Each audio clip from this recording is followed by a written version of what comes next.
नमस्कार, स्वागत है झारखंड की फटाफट ताजा बड़ी खबरों में। पहली बड़ी खबर। झारखंड के गिरिडीह से बड़ी खबर है। यहां कार के पेड़ से टकराने से 5 लोगों की दर्दनाक मौत। झारखंड के गिरिडीह जिले में एक शादी समारोह से वापस लौटते समय 5 लोगों की सड़क हादसे में दर्दनाक मौत हो गई। खबरों को माने तो झारखंड के गिरिडीह जिले में शनिवार तड़के एक शादी से घर लौटते समय उनकी कार सड़क किनारे एक पेड़ से टकरा गई, जिससे 5 लोगों की मौत हो गई है और 2 बच्चों सहित 5 अन्य जख्मी हैं। 6 फरवरी 2024 से होगी झारखंड में मैट्रिक व इंटर की परीक्षा। झारखंड में मैट्रिक व इंटर की परीक्षा के तारीखों का ऐलान कर दिया गया है।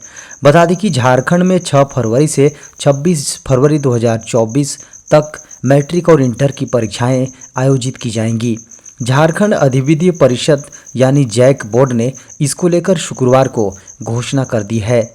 झारखंड में मैट्रिक व इंटरमीडिएट की परीक्षा की तारीखों का इंतजार कर रहे छात्रों के लिए अच्छी खबर है। स्विच दबाकर पंचेत डैम का उद्घाटन करने वाली बुधनी मंझियाइन का निधन। देश के प्रथम प्रधानमंत्री पंडित जवाहरलाल नेहरू के साथ हाइडल का स्विच दबाकर पंचेत डैम का उद्घाटन करने वाली बुधनी मंझियाइन अब नहीं रही। खबरों को माने तो 6 दिसंबर 1959 को पंचेत डैम आधिकारिक रूप से अस्तित्व में आया। इसके साथ ही इसी दिन से संथाली समाज से आने वाली बुधनी सामाजिक बहिष्कार का दंश झेलते झेलते अंततः चल बसी। मुख्यमंत्री मेधा छात्रवृत्ति परीक्षा का अलग से नहीं निकलेगा फॉर्म। इस बार से मुख्यमंत्री मेधा छात्रवृत्ति एग्जाम का अलग से आवेदन नहीं लिया जाएगा। इसके लिए अलग से कोई पोर्टल नहीं होगा। नए नियम को माने तो अब 8वीं कक्षा के फॉर्म के साथ ही मुख्यमंत्री मेधा छात्रवृत्ति परीक्षा का आवेदन उपलब्ध होगा, जिससे साथ में ही भरा जा सकेगा। फरवरी 2024 में बजट पेश करेगी झारखंड सरकार। झारखंड सरकार 2024 का आम बजट फरवरी में ही पेश कर सकती है। मीडिया की खबरों को माने तो इसके लिए सभी विभागों से रिपोर्ट की मांग की गई है। वहीं अगले वर्ष विधानसभा चुनाव भी है। ऐसे में बजट में वृद्धि होने की संभावना है। चुनावी वर्ष होने के कारण से आगामी वित्तीय वर्ष का बजट भी चुनाव को ध्यान में रखकर पेश करने की तैयारी की जा रही है। मार्च के प्रथम सप्ताह में लोकसभा चुनाव की संभावित घोषणा को ध्यान में रखकर फरवरी में ही आम बजट पेश करने की तैयारी की जा रही है। प्राथमिक शिक्षकों को अब प्रोन्नति के लिए पास करना होगा झारखंड शिक्षक पात्रता परीक्षा। वर्ष 2015-16 में नियुक्त इंटर प्रशिक्षित प्राइमरी टीचर्स को प्रोन्नति के लिए कक्षा 6 से 8 के लिए जेटेट यानी झारखंड शिक्षक पात्रता परीक्षा सफल होना अनिवार्य होगा। स्कूली शिक्षा एवं साक्षरता विभाग के सचिव के रवि कुमार द्वारा प्राथमिक शिक्षकों की प्रोन्नति को लेकर दिशा निर्देश जारी किया गया है। झारखंड के सांसदों ने जमकर किया फंड का खर्च।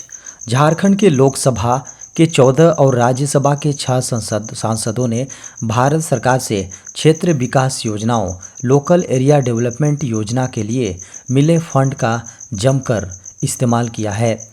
लोकसभा के सभी सांसदों को क्षेत्र विकास योजनाओं के लिए 140.70 करोड़ रुपए की राशि केंद्र सरकार से मिली, जिसमें अब तक 119.26 करोड़ रुपए खर्च किए जा चुके हैं। कुल खर्च का प्रतिशत 94.65% है। अब भी 21.44 करोड़ रुपए खर्च किए जाने बाकी हैं। नीट यूजी का नया सिलेबस जारी। नीट एग्ज़ाम आयोजित करने वाली नेशनल टेस्टिंग एजेंसी यानी एनटीए की बजाय नेशनल मेडिकल कमीशन यानी एनएमसी ने नीट 2024 का रिवाइज्ड सिलेबस जारी किया है। एनएमसी ने नीट के सिलेबस को कम कर दिया है। एनएमसी ने कुछ सब टॉपिक्स जोड़ते हुए केमिस्ट्री से 9 और बायोलॉजी से 6 चैप्टर हटा दिए हैं। रिपोर्ट को माने तो मेडिकल कोर्स में नामांकन के लिए होने वाली नीट एग्ज़ाम 720 नंबर की होगी, जिसमें 360 के सवाल बायोलॉजी से, 180 फिजिक्स और 180 केमिस्ट्री से पूछे जाएंगे। बता दें कि नीट परीक्षा का आयोजन एनटीए की ओर से किया जाता है। इस साल भी यही एजेंसी एग्ज़ाम लेगी। एनटीए हर साल नीट का सिलेबस जारी करती है, लेकिन इस साल नीट 2024 के सिलेबस को अंतिम रूप नेशनल मेडिकल कमीशन यानी एनएमसी ने दिया है। डीप फेक बनाने वालों की अब खैर नहीं, 1 लाख जुर्माने के साथ 3 साल की सजा। प्रधानमंत्री नरेंद्र मोदी ने शुक्रवार यानी 17 नवंबर को डीप फेक टेक्नोलॉजी को खतरा बताया। उन्होंने कहा कि एक वीडियो में मुझे गरबा गाते दिखाया गया है। ऐसे कई वीडियो ऑनलाइन पड़े हुए हैं। मीडिया की खबरों को माने तो मोदी ने ये भी कहा कि ये समझना बेहद ज़रूरी है कि आर्टिफिशियल इंटेलिजेंस यानी एआई कैसे काम करता है, क्योंकि उनका उपयोग जानबूझकर गलत जानकारी फैलाने या दुर्भावनापूर्ण इरादे के लिए किया जा सकता है। प्रधानमंत्री की ये बातें बीजेपी मुख्यालय में दिवाली मिलन कार्यक्रम के दौरान कही, ताकि गलत और नुकसान पहुंचाने वाला कंटेंट फैलने से रुके।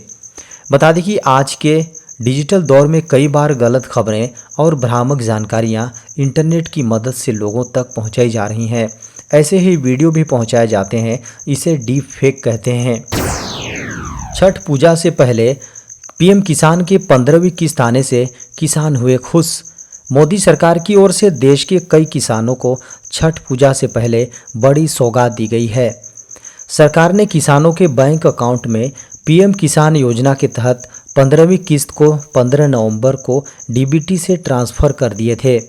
2000 रुपये की किस्त के अलावा सरकार की ओर से किसानों को पिछली रुकी किस्तों को भी ट्रांसफ़र किया जा रहा है, जबकि कुछ ऐसे भी किसान हैं जिनकी शिकायत है कि उनके पास अभी तक 13वीं, 14वीं और 15वीं किस्त नहीं आई है।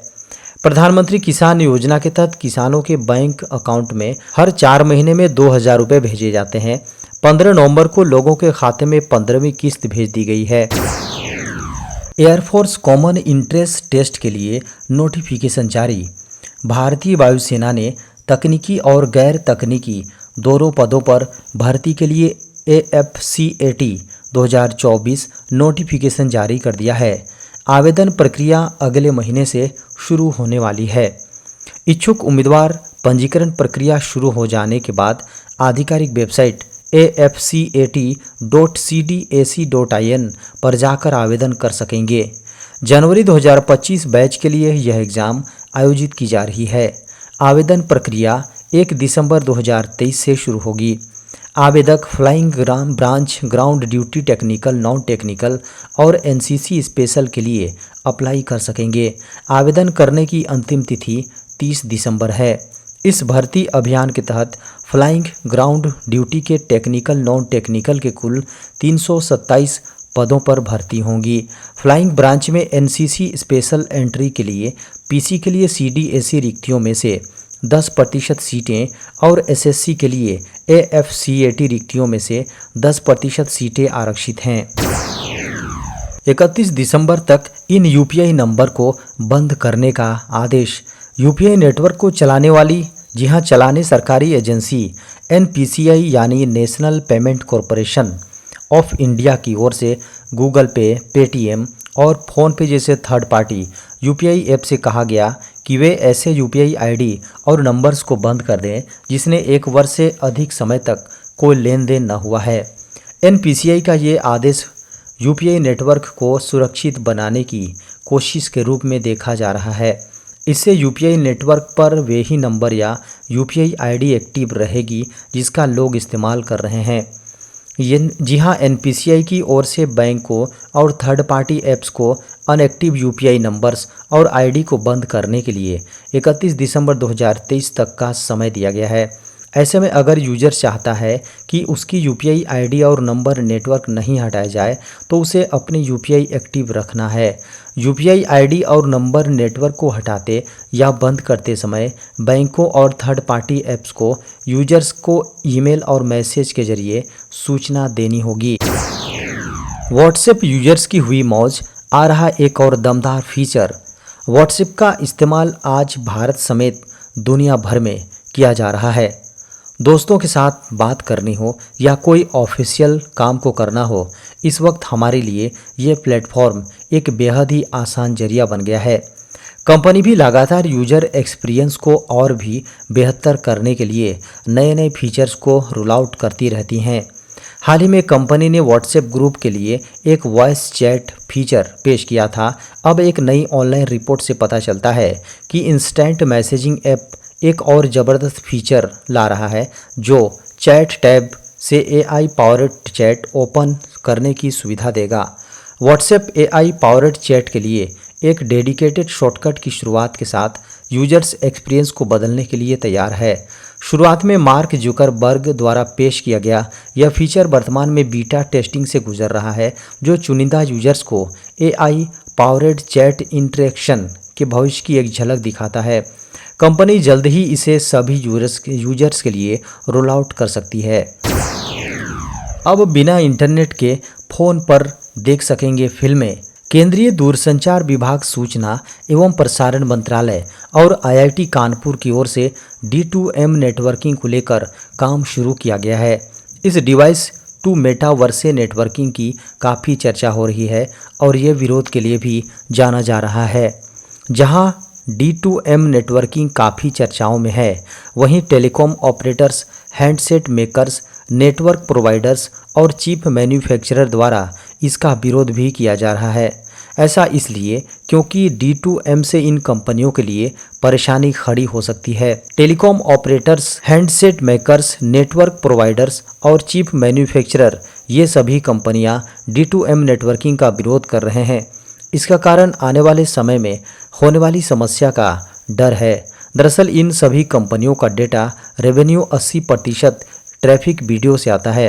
अगर बिना इंटरनेट के D2M नेटवर्किंग के जरिए लोग फिल्में देख पाएंगे तो इन कंपनियों का डेटा रेवेन्यू भी प्रभावित हो जाएगा।